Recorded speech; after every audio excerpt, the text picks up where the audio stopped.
everyone, my name is Leja. You can call me Lay. Welcome back to A Little Atypical, where we dive into all things wellness, personal development, and lifestyle topics. Today we're going to be talking about something that's been buzzing all over social media lately, which is creating systems to achieve your goals. But here's the thing, while everyone's talking about how great systems are, not many people are discussing the sneaky ways these systems fail us. If system failure can happen in terms of education or technology, it can also happen on a personal level. And because I want to help as much people as possible, I want to call it out so you can create a system that actually works. So starting off, why systems fail? Let's get real for a moment. Setting goals might seem easy once you know yourself, but actually achieving them, that's a whole different story.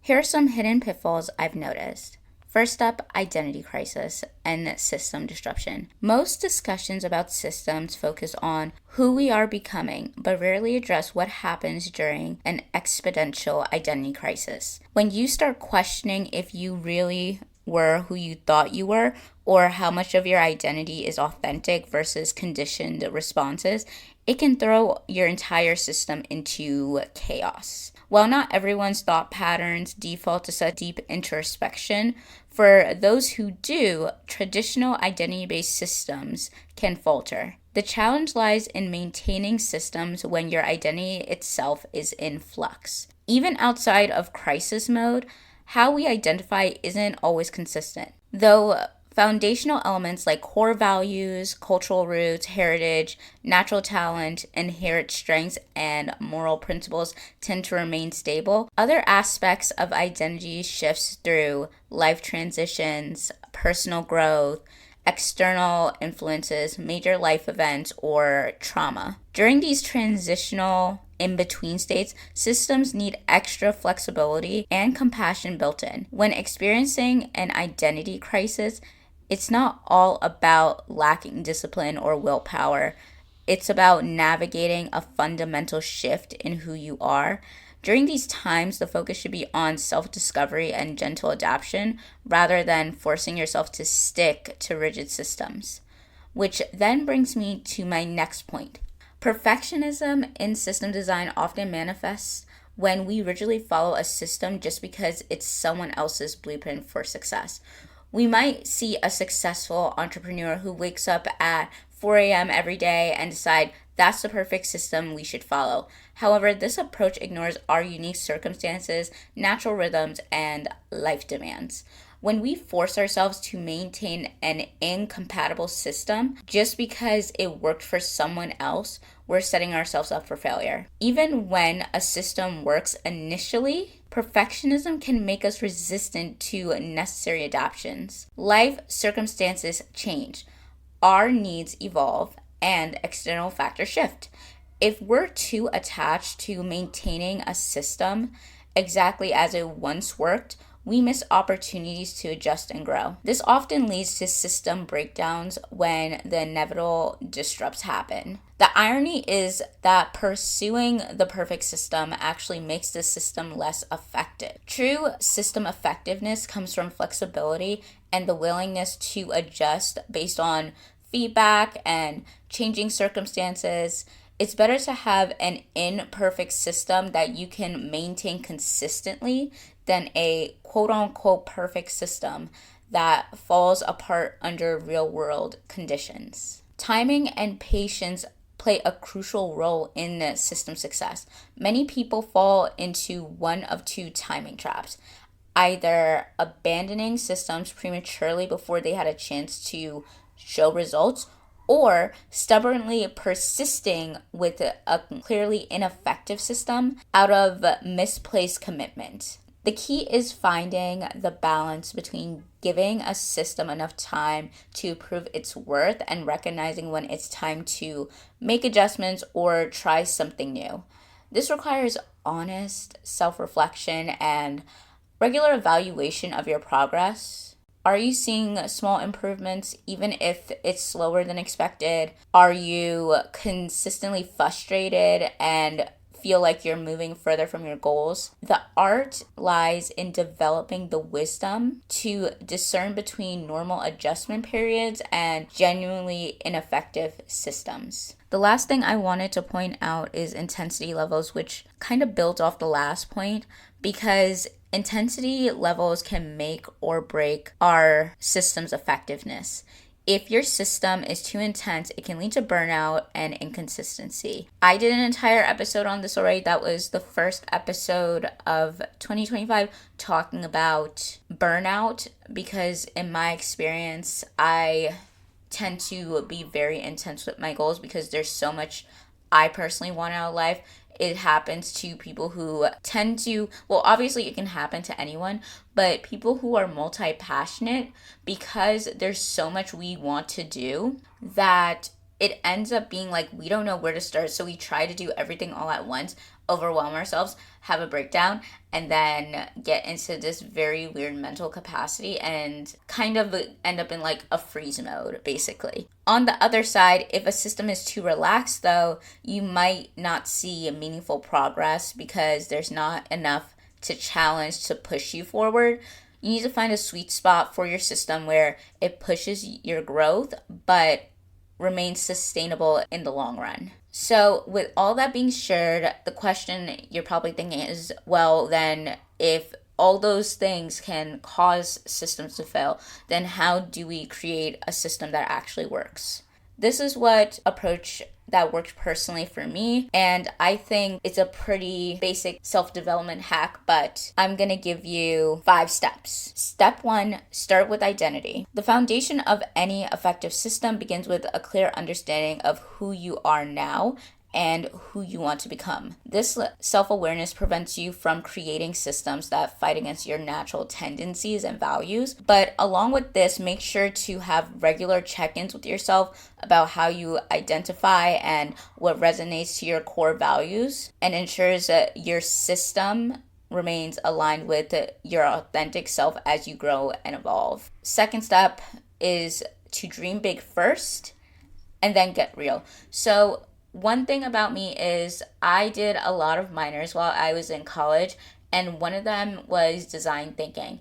And I remember in one of my classes that we were always encouraged to brainstorm lots of ideas and don't worry about how far away it is or how big it is or how unrealistic, because when brainstorming goals, you want to remove all the limitations initially, because unrestricted thinking helps you tap into your true desires without censoring yourself, because self-censoring is something we tend to do without realizing it. Since we sometimes are brought up in environments, like not everyone obviously, but I'm talking about people who may have a very traditional family, that you may have to be practical about your dreams, and it is out of a place of concern and love and how they experience life. But when it comes to brainstorming, you want to think of all the realms of possibility. And after you got all your ideas down, the practical steps happen later. You then start thinking about what would you need for that goal? Is there things you need to do for that goal? What resources you have available to do that goal now? Stuff like that. And you start to look which ones does have certain constraints and how costly are those constraints. Step 3 is strategic goal selection. So kind of continuing off what I last said, but like I mentioned so many times before, not all goals are equal. Some are foundational and lead to others naturally.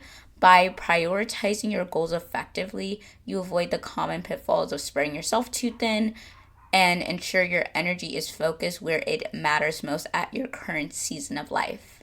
Step 4, this is the breakdown method. This is where we transform big ideas to our actionable steps. So let's start with timeline mapping, which is basically, if you have a long-term goal, break it down into 5 years, 3 years, 1 year, monthly, weekly, daily, and immediate actions, which are the things you can do within 30 minutes or less to contribute to your daily actions. So, an example of this is, let's say, I'm going to do the step example. So let's say you want to have 10,000 steps a day. That is a daily action. You can do what I suggested as a micro habit, which is adding more to your steps. Like, let's say you're making something in the microwave, you're waiting for your food. Just so start walking around, and that is an immediate action that still adds to your daily goal. In terms of long-term goals, when you do this, it makes them less overwhelming and creates a clearer path. However, if your goal is something that could be accomplished in a year or less, you break it down a little bit differently. You start by determining if your goal is 6 months, 3 months, or 1 month objectively, and then break it down into weekly, daily, and immediate actions. A key difference with short-term goals is the increased emphasis on how you track it. So since you're working with a very compressed timeline, it's crucial to monitor progress more frequently. So you can do that either weekly or daily instead of monthly, especially if the goal is like 3 months to do, and even quicker if it's just a month, So this allows you to make quick adjustments if you notice you're falling behind your timeline.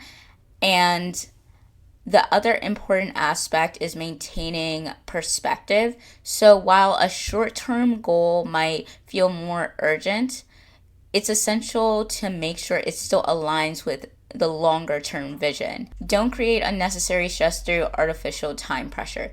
So what sometimes seems like a short-term goal might actually benefit from a longer timeline.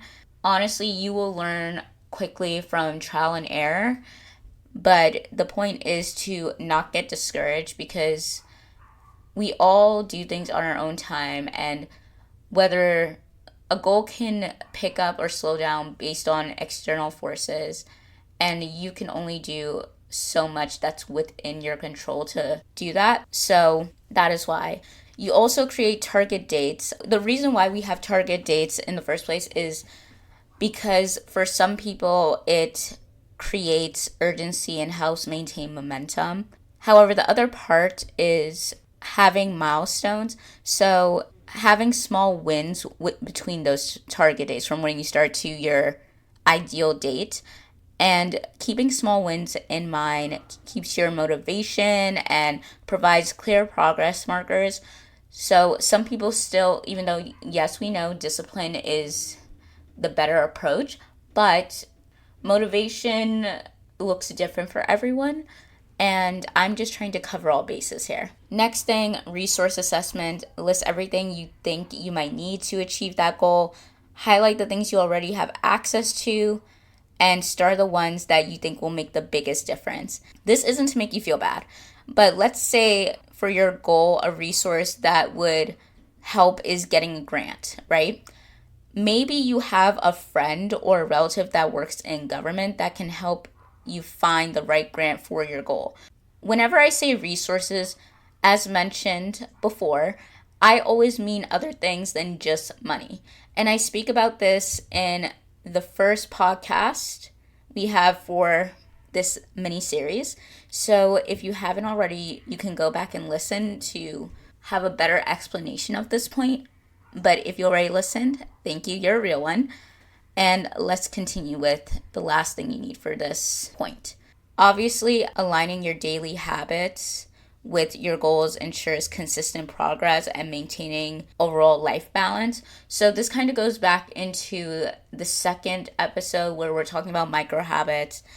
It's very important to think about things in terms of like, okay, for this thing, what habits do I need to do? And what can help me do those habits? What is the easiest, most minuscule thing that builds to a habit? Step 5 is the time audit and environmental design. So this step is crucial because it moves you from theory to practice. So basically, you observe how you use your time and get very intentional about how you design your environment to make it easier for you to do what you need to do. And you create conditions that support rather than hinder your progress. This was a point very well reflected in Atomic Habits. The beauty of this systematic approach is that it addresses both the vision and the practical aspects of goal achievement. And it starts with the big picture, like identity and your dreams, and then works down into daily actions so you can get there. So I'm gonna go into my favorite productivity system, time theming. I talked about it in the last episode a bit, but this is more of a deep dive. So the way I designed this approach combines several methods. Time blocking for task management, dopamine menu for stimulation, energy cycle scheduling to match your natural rhythms, the Eisenhower method, and I added a spiritual twist to make it even more personal. What makes time theming unique is how it handles disruptions. Instead of rigid time blocks, it creates flexible categories of activities that adapts when life throws things your way. I created this system because I struggled with self-sacrifice in the past. The beauty of time theming is how it cares for all versions of myself, past, present, and future.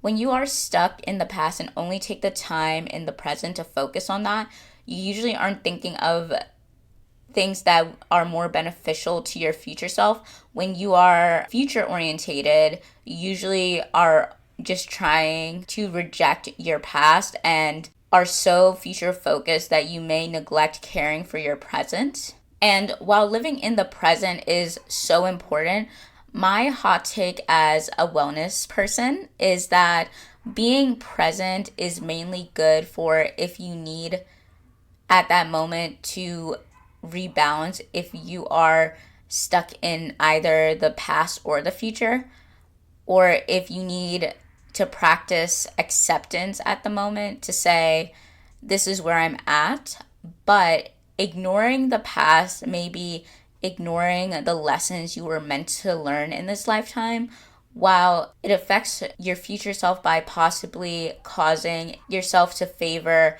instant gratification and not think about the potential consequences of our actions. Each time block serves a purpose while using my astrological chart as framework. Self-nurturing time cares for my present self.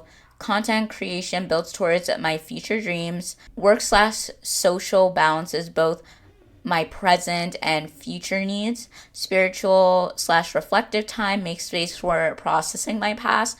And wind down time takes care of my immediate future self, because as we all know, that what we do in the night is for our tomorrow selves. What I love about this system is its flexibility, whether I'm dealing with low energy days, unexpected construction noises, or changes in my living situation, I can adapt without losing momentum. Plus, it's been a game changer for my time anxiety. Instead of freezing up when disruptions happen, I can quickly pivot to different tasks based on my energy levels and environment. This means even on challenging days, I can make progress and feel like I'm moving forward. I hope that helps you, inspires you. That's all for today's quick little chat, and as per usual, the final segments are the card pull and what I'm grateful for. So if this is usually where you click off, don't forget, if you found this helpful, don't forget to subscribe and leave a review. Now for the card pull, of course we used the Animal Spirit deck, and we got the hyena. So it says, hyena, humor with sarcasm. The hyena personality is a jokester and a crowd pleaser, but below the surface, there is unfulfilled dreams to be realized.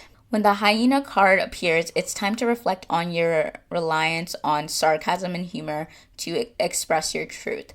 Are you using jokes to hide old resentments in relationships or to mask things that make you feel uncomfortable discussing? What would happen if you took your goals seriously? When in balance, charming, witty, fun to be around. When out of balance, scrappy, petty, suspicious, to bring into balance sobriety. This card pull perfectly captures how often we use masks, whether humor or rigid systems, to stay in our comfort zones rather than face difficult changes. Just as the hyena uses laughter to deflect, we might hide behind overly structured systems to avoid confronting deeper challenges in our life. The card's message about taking goals seriously reminds us that real growth often requires stepping out of these comfortable patterns. The card's balanced state reflects this dynamic. When we're willing to face challenges directly, our systems flow naturally and support genuine growth.